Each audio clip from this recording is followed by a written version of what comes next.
I never thought I'd find myself sharing this story.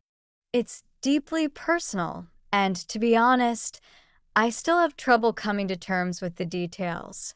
I'm 17 now, a senior in high school, and I've grown up watching my family favor everyone but me. For the most part, I managed to accept that they were closer with my older siblings, Jason, my brother, and Maddie, my sister.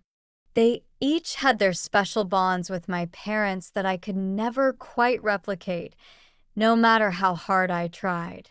But what happened recently, being completely forgotten by my family at my parents' wedding, was a new level of hurt that I didn't see coming. My parents, who had been together for over 25 years, had decided to get married this year. They'd celebrated their anniversary every year, but the wedding seemed to be the celebration they'd always wanted, a chance to finally solidify their partnership in a way they hadn't before. They started planning their Hawaii wedding early in the year, and it was clear they were genuinely excited. I was too. I hoped that maybe, with such an important family event, I'd finally feel like part of their inner circle. Initially, I was enthusiastic and offered to help with anything I could. My parents decided early on to keep the event small, limiting the guest list to close family and friends. They wanted something intimate, with only people who meant the most to them. My mom asked Maddie, who's 25, to be her maid of honor, and my dad asked Jason, who's 22, to be his groomsman. While it stung a little to be left out of these key roles, I wasn't surprised. Maddie and my mom have always been close, practically inseparable. They share a love for shopping, hosting events, and being social. My dad and Jason are equally tight, bound by a mutual love of sports, cars, and anything that allows them to spend time together. But I try to stay optimistic, assuming they'd still find a way to include me. In the months leading up to the wedding, though, I felt myself becoming more and more invisible. At first, it was little things. My mom and Maddie went dress shopping together and didn't invite me. I only found out because I happened to see them coming back home, arms full of bags and dresses. They brushed it off, saying that I'd probably get bored. I let it go, trying not to make a big deal of it, but it hurt. Then came the discussions about the venue and the guest list. I was never included. I tried to subtly ask about it, but my parents would just smile and say they had it under control. Every time they'd gather around the kitchen table to discuss wedding plans, I'd sit nearby, waiting for them to loop me in, but they never did. I wanted to be part of it, even if it meant just listening in, but they were so caught up in their excitement that I started to feel like an outsider in my own family. The closer it got to the wedding, the more I realized that I had absolutely no role in it. When they first started planning, my parents had briefly mentioned the idea of me being the flower girl. I'd liked the idea. Sure, it was traditionally a role for younger kids, but I would have loved to be a part of the ceremony in any way. But Maddie quickly suggested that her daughter, who's 3, would be better suited for it, and my parents immediately agreed. They didn't ask how I felt or offer me an alternative role. It was as if, once Maddie had spoken, there was no further discussion. After a while, I stopped asking questions. I figured if they wanted me to be involved, they'd ask. But they never did. The day before their flight to Hawaii, my mom approached me with a casual smile and asked if I'd packed yet. I stared at her, stunned, and simply said, "Packed for what?" She looked at me, a little confused, before it seemed to dawn on her. She turned pale, and in that moment, I realized that they hadn't bought me a ticket. I'd been forgotten. For a brief moment, I held out hope. Maybe it was a mistake, something that could be quickly fixed. But when I asked, my mom stammered and said, "Oh, we can just get you a last-minute ticket. We'll find something cheap." Her words stung. They hadn't just forgotten, they hadn't considered me important enough to even book a seat. Everyone else had first-class seats. My brother, sister, their partners, even a couple of family friends who'd been invited. All of them had secured luxurious spots. But me? I was an afterthought, something to be squeezed in last minute on the cheapest flight possible. I asked about the other details, the dress, accommodations, and my parents just looked at each other. I hadn't been invited to the dress shopping. I had no outfit for the wedding.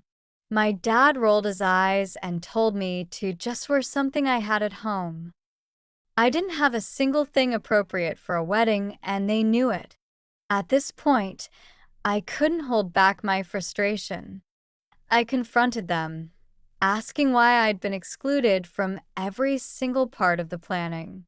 They brushed me off, accusing me of making myself small and always acting like I didn't want to be part of things. They told me I was being selfish and spoiling their day with my attitude. After a heated argument, they basically uninvited me, saying, "If you're going to be like this, maybe you should just stay home." So I did. They left for Hawaii the next morning without me, posting pictures and videos of their perfect, magical day on social media. Their posts were full of smiles, with captions about family and togetherness, and I couldn't believe it. Friends and extended family quickly noticed my absence and asked my parents about it. Rather than admit the truth, they told everyone I'd caught COVID and couldn't come. When I saw that, something inside me snapped. This was a lie too far. They hadn't just forgotten me.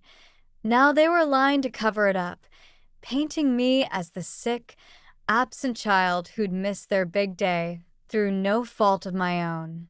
I took a COVID test, snapped a picture of my negative result, and posted it online with a caption that read, "Not sick, just forgotten." I tagged everyone in the wedding party, every friend and family member who'd asked about me, and let them know the truth. My parents had simply forgotten me. The fallout was immediate. People were shocked, some supportive, others doubtful. My parents were furious, calling me every name they could think of. They accused me of ruining their wedding, overshadowing their special day, and trying to embarrass them publicly. At first, I felt triumphant, glad I'd finally stood up for myself. But as the messages of anger and frustration from my family poured in, I started to feel awful. The guilt weighed on me, and I questioned whether I should have just kept quiet. But something unexpected happened. My grandmother, who wasn't at the wedding because of her health, called me after seeing my post. She asked if I was okay, and I broke down. I told her everything, how I'd felt neglected, excluded, and overlooked for so many years. She listened patiently, reassuring me that none of it was my fault and that she believed me. She told me to make plans for my future and promised she'd help me however she could. For the first time, I felt understood. My grandma even confronted my parents and siblings, telling them how unacceptable their behavior was. My brother reached out with a half-hearted apology, saying he thought I hadn't come because I wouldn't have had fun anyway. My sister, on the other hand, was furious, accusing me of making the family look bad. Since then, I've been making plans to leave. I reached out to a friend who has her own place near the college we'll both be attending soon. She immediately offered me a place to stay, saying I could pay her rent once I was financially stable. We even went apartment hunting together, looking for a small space we could afford with help from her parents and my grandma. My friend's family welcomed me warmly, something I hadn't felt in my own home for years. I've been staying with my grandma while finalizing everything, and she's helped me see that family isn't just the people you're related to, it's the people who support and love you. She's been a rock, and I've never felt more grateful. As for my parents, they've tried to reach out, apologizing now that they see the consequences of their actions, but I haven't been able to forgive them.